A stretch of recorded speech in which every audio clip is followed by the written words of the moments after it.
Komandanti i lartë i NATO-s generali amerikan Philip Bridlow tha sot se nuk do të ketë boshllëk të sigurisë në Kosovë as pas zbatimit të planeve për tërheqjen e forcave franceze të KFOR-it, edhe Aleanca aktualisht nuk ka plane për shkurtim të pranisë së saj në Kosovë. Ai bëri këto komente në fund të vizitës së tij në Kosovë, gjatë së cilës veçtirash vizitoi edhe trupat amerikane të vendosura në lindje të vendit për të kremtuar bashkë me ta ditën e falënderimeve. Ai tha se forcat paqëruese janë të gatshme të përmbushin misionin e tyre dhe nuk do të ketë boshllëk në fushën e sigurisë. Ditë më parë u tha se presidenti francez François Hollande ka vendosur tërheqjen e trupave franceze nga Kosova në pjesën e parë të vitit 2014 për shkak të shtimit të problemeve në Mali dhe në Afrikën Qendrore. Aktualisht pjesëtarët francezë të KFOR-it janë vendosur në verën e trazuar të Kosovës të banuar me shumicë serbe. Generali Bridlow tha se komandanti i KFOR-it Salvatore Farina është duke planifikuar për kujdesin për këtë çështje, duke shprehur bindjen se nuk do të ketë asnjë pengesë në misionin e KFOR-it. Në shtabin e NATO-s bashkë me kombe tjera do të vlerësojmë ndikimet afatgjate dhe si do zgjidhet kjo çështje, por kam besim në planet e komandantit Farina për përmbushjen e boshllëkut, tha ai.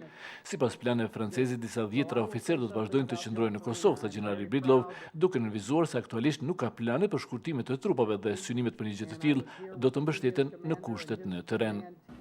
What I think we have in front of us is a magnificent opportunity provided by the agreements. Ajo që ne kemi para vetes është një mundësi e jashtëzakonshme e krijuar nga marrëveshjet e arritura me punën e Bashkimit Evropian dhe zonës Catherine Ashton, që krijuan kuadrin që i mundson Kosovës dhe posaçërisht Veriut të Mitrovicës të ecin përpara. Nëse shohim përparim konkret në këto vija, atëherë mund të marrim ndonjë vendim, por për tash KFOR-i do të mbetet në terren me synimin për përmbushjen e synimeve të tij kryesore, mjedisin e sigurt dhe lirin e lëvizjes, tha ai.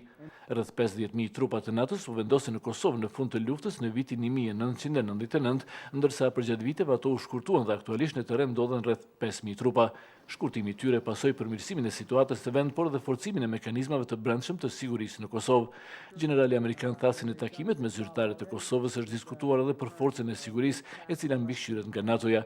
Kjo forcë e paraparë me planin e kryenegociatorit të Kombeve të Bashkuara Marti Ahtisaari, në bazë të cilit është shpallur pavarësia e Kosovës nga shqiptarët shihet si bërtham e ushtrisë së ardhshme të saj, ndërsa institucionet ndërkombëtare shohin si një forcë që duhet të përballet me emergjencat civile.